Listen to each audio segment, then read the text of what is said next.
బహుశా చాలామందికి తెలిసే ఉంటుంది ఈ విధానము. హాయ్ ఫ్రెండ్స్, ఇదేంటో తెలుసు కదా మీకు, బూర్లు. ఇదేంటి ఇవాళ బూర్లు చూపిస్తోంది అని అనుకుంటున్నారా? దీనికో విశేషం ఉంది, చెప్తాను. విశేషం అంటే పెద్ద విశేషం ఏం కాదండి.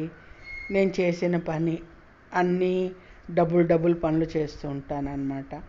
ఇవాళ ఏమైందంటే, నిన్న కొబ్బరికాయ కొట్టాం కదా ఉగాది పండగని. అయితే మా వారికేమో కొబ్బరి కూర శనగపప్పు కూర అంటే ఇష్టం అండి. అయితే నేనేం చేశానంటే, ఏదో మాట్లాడుతూ శనగపప్పు ఎక్కువ పోసేసాను, కొలతాపాడు లేకుండా. ఆ పోసేయడంతో చాలా అయిపోయింది.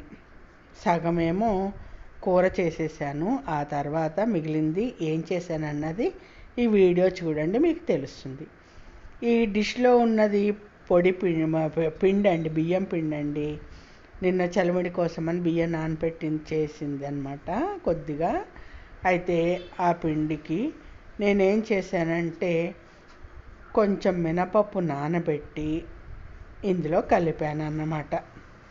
దేనికి అనుకుంటున్నారు? చూశారు కదా మొదట్లోనే, బూర్ల కోసం అండి. అది సంగతి. బియ్యం పిండిలో చాలా బాగా వస్తాయండి.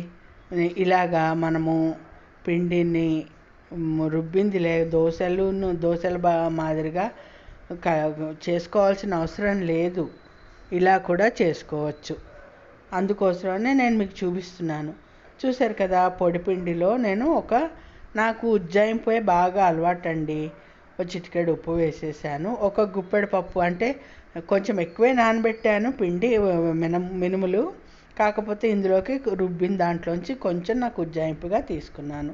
అలాగే ఒక చిటికెడు ఉప్పు వేసాను. అలాగే ఒక చిటికెడు తినే సోడా వేసాను. మిక్సీలో రుబ్బాను కదా, అందుకని గట్టితనం రాకుండా ఉండడం కోసం అని చెప్పి కొద్దిగా నీళ్లు పోసుకుంటూ, బ్యాటర్ మీకు తెలుసు కదా, పిండిని మనం ఎలా కలుపుకోవాలో తెలుసు కదా, బూర్ల చోవి ఎలా కలుపుకోవాలో తెలుసు కదా, అలా కలిపేసేసాను అన్నమాట. కలిపేసేసి ఓ గంట సేపు నాననివ్వాలండి. ఖచ్చితంగా పిండిని నానబెట్టుకోవాలి. నానబెట్టుకున్న తర్వాత ఇంకా నెక్స్ట్ ఏం చేశానంటే, చూసారు కదా కన్సిస్టెన్సీ ఇలా ఉండాలి. నెక్స్ట్ ఏం చేశానంటే, పప్పుని నేను మిక్సీ పట్టేసుకున్నాను. శనగపప్పు ఏదైతే మిగిలిందో అది మిక్సీ పట్టేసుకున్నాను. మిక్సీ పట్టేసేసుకుని మూకుడు పెట్టుకుని కొద్దిగా నెయ్యి వేసి, నెయ్యిలో బెల్లం వేసేసాను. చెప్పాను కదా నాకు అందాజానే బాగా అలవాటని. బెల్లం వేసి మెల్లగా కరిగించేసుకున్నానండి. బెల్లం కరిగిన తర్వాత నేను రుబ్బి పెట్టుకున్న శనగపప్పు మిశ్రమం ఏదైతే ఉందో అది అందులో వేసి దగ్గర పడేదాకా కలుపుకున్నాను అనమాట. చూసారు కదా, నాకు ఆ పప్పుకి నాకు ఆ బెల్లం సరిపోతుంది అనిపించింది. మామూలుగా అయితే కొలత అయితే 1 కప్పు మనం శనగపప్పు తీసుకున్నామనుకోండి, 1 కప్పు బెల్లం తీసుకోవాలి. అది లెక్క అనమాట. కొంచెం తీపి ఎక్కువ తినేవాళ్ళు కప్పున్నర తీసుకోవచ్చు. మేమైతే కప్పుకి కప్పే వేసుకుంటాం అన్నమాట. అది కొలత అనమాట. సో నేనైతే ఇలా ఉజ్జాయింపుగా వేసేసాను. ఎందుకంటే కొంచెమే కాబట్టి, కొంచెమే కదా అని చెప్పి నేను ఉజ్జాయింపుగా తీసేసుకున్నానండి. సో అది నెయ్యి వేసేసి, మనం నీళ్లు పోయకూడదండోయ్, నీళ్లు పోయకుండానే కొద్దిగా నెయ్యి వేసి బెల్లం వేశారంటే చక్కగా కరిగిపోతుంది. ఆ కరిగిపోయిన దాంట్లో నేను రుబ్బి పెట్టుకున్న శనగపప్పు మిశ్రమాన్ని వేసేసాను. చక్కగా దగ్గర పడుతుండగా కొంచెం యాలకుల పొడి వేసేసి కలిపేసేసాను అన్నమాట. పూర్తిగా దగ్గర పడిన తర్వాత చల్లారబెట్టేసుకోవాలి. డిష్ అవుట్ చేసేసుకుని చల్లారబెట్టేసుకోవాలి. కొంచెం వాయిస్ ఓవర్ కొంచెం ముందవుతోంది, నేను చేసే ప్రాసెస్ కొంచెం వెనకబడుతోంది అన్నమాట. చూశారు కదా, అది సంగతి. ఇంకో విషయం ఏంటంటే, ఉగాది పండుగని మేము అసలు సెలబ్రేట్ చేసుకోమండి. అంటే మేమని కాదు, జస్ట్ నా మట్టుకు నేను మామూలుగా పూజ అది చేసుకోవడం, ఉగాది పచ్చడి చేసుకోవడం, నైవేద్యం పెట్టడం కామనే. ఎందుకంటే ఒక బ్యాడ్ ఇన్సిడెంట్ జరిగిందండి ఉగాది రోజు. మా అమ్మగారికి ఫైర్ యాక్సిడెంట్ అయిందనమాట. ఫైర్ యాక్సిడెంట్ అయ్యి 4 days హాస్పిటల్లో ఉండి తర్వాత చనిపోయారు. అందుకని అప్పటి నుంచి ఉగాది పండుగ చేసుకోవడం అంటే నాకు నచ్చదనమాట. అదే గుర్తొస్తూ ఉంటుంది. అందుకని ఉగాది పండుగ చేసుకోను నేను. ఆ రోజు ఏ పిండి వంటలు చెయ్యను. ఊరికే దేవుడికి కొబ్బరికాయ కొట్టి ఉగాది పచ్చడి చేసేసి నైవేద్యం పెట్టేస్తాను. వండిన అన్నము పప్పు కూర ఏమైనా ఉంటే అవి నైవేద్యం పెడతానన్నమాట. అంతకుమించి ఇంకేమీ చేయను. ఇదైనా అనుకోకుండా ఇవాళ ఇలాంటి పని చేయాల్సి వచ్చింది, కానీ ఇలా చావడం మూలంగా చేయాల్సి వచ్చింది. కానీ అసలు నేను నాకు అసలు మూడ్ ఆఫ్ అయిపోతానండి. ఒక 4 రోజులైతే మా అమ్మగారు అబ్దీకం వస్తుంది చవితి రోజు. ఆ రోజు వరకు నేను మూడ్ ఆఫ్ అయిపోతాను. అసలు మనసులో ఉండదన్నమాట.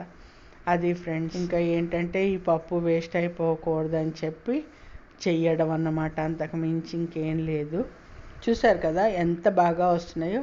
అసలు చీదవండి, అంత బాగా వస్తాయి. అసలు మనం పూర్ణం రెడీ చేసుకోవడం, ఆ పైన చోవి రెడీ చేసుకోవడం. చూశారు కదా, ఆ పిండిలో నేను మినప్పిండి కలిపి వేసేసాను. బియ్యం పిండిలో మీరు పొడి పిండి అయినా సరే చక్కగా అలాగే చేసుకోవచ్చు.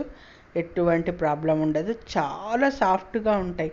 మీరు కొంచెం సోడా వేసి 1 గంట నానపెట్టారనుకో ఆ పిండి, ఎప్పుడైనా సరే మీరు గ్రైండర్లో రుబ్బండి, మిక్సీలో రుబ్బండి, ఎలా రుబ్బినా సరే 1 గంట సేపు తినే సోడా చిటికెడు వేసి 1 గంట సేపు నానబెట్టారంటే బూర్లు అనేది అద్భుతంగా వస్తాయండి. గట్టిగా రాకుండా చాలా మృదువుగా వస్తాయన్నమాట.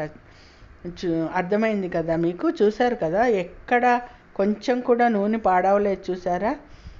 కొంచెం నేను వేసేటప్పుడు కొంచెం నా చేతి నుంచి ఏమన్నా రాలింది ఉంటే తప్పితే చక్కగా ఇగో రెండో వాయి కూడా వేసేస్తున్నాను. చూశారు కదా, ఎక్కడ తోకలు అవి రాకుండా చక్కగా చాలా బాగా వస్తాయండి. చాలా బాగున్నాయి. టేస్ట్ కూడా చాలా బాగున్నాయి. నేను తిని చూశాను, మీకు చూపిస్తాను ఎలా ఉన్నాయనేది. చూశారు కదా, అసలు ఎక్కడ ఒక తోక అనేది రాలేదు. చాలా బాగా వస్తాయి. ఎందుకంటే మినప్పిండి జిగురు కదా కొంచెం. అంటే మామూలుగా రుబ్బుకున్న దానికి ఏమోనండి, నాకైతే ప్రాబ్లం ఎప్పుడూ రాదు. ఇగో చూసారా చక్కగా ఎంత సాఫ్ట్గా ఉన్నాయంటే అసలు ఆ పెద్దవాళ్ళు కూడా తినచ్చండి. అంత సాఫ్ట్గా ఉన్నాయి. ముసలి వాళ్ళు, నమలలేని వాళ్ళు కూడా తినచ్చు. అంత సాఫ్ట్గా వచ్చాయి. నా గొప్పతనం అని కాదండి, నేను చెప్తున్నాను కదా. మీకు అయ్యో పప్పు బియ్యం నానబెట్టుకోలేదే అన్న ప్రాబ్లం లేదు. మీరు కావాలంటే పప్పు బియ్యాన్ని కూడా ఒకేసారి మిల్లుకు కూడా పట్టించేసుకోవచ్చండి. మిల్లుకు పట్టించేసుకొని కూడా ఆడించి ఉంచుకోవచ్చు. దోశ పిండిలాగా దోశలు వేసుకోవచ్చు చక్కగా. ఇలా ఎప్పుడైనా ఎమర్జెన్సీలో చక్కగా తీసుకుని ఆ పిండినే కాస్త తినే సోడా వేసి కలిపేసి 1 గంట నానబెట్టారనుకో అద్భుతంగా వస్తాయండి. చూశారు కదా, నేను ఇప్పటికిప్పుడు 1 గంట సేపట్లో చేసేసాను అనమాట. అది ఫ్రెండ్స్. మిగిలిన పిండిని కొంచెం దోశల్లా వేసేసుకుంటే అయిపోతుంది. నచ్చిందా మీకు ఈ వీడియో? నచ్చితే మాత్రం, కంటెంట్ ఉంది అని అనిపిస్తే మాత్రం తప్పకుండా లైక్ చేయండి, షేర్ చేయండి, సబ్స్క్రైబ్ చేయండి. ప్లీజ్ ప్లీజ్ ప్లీజ్ ఎంకరేజ్ చేయండి అందరూ కూడా. ఓకేనా? Thank you.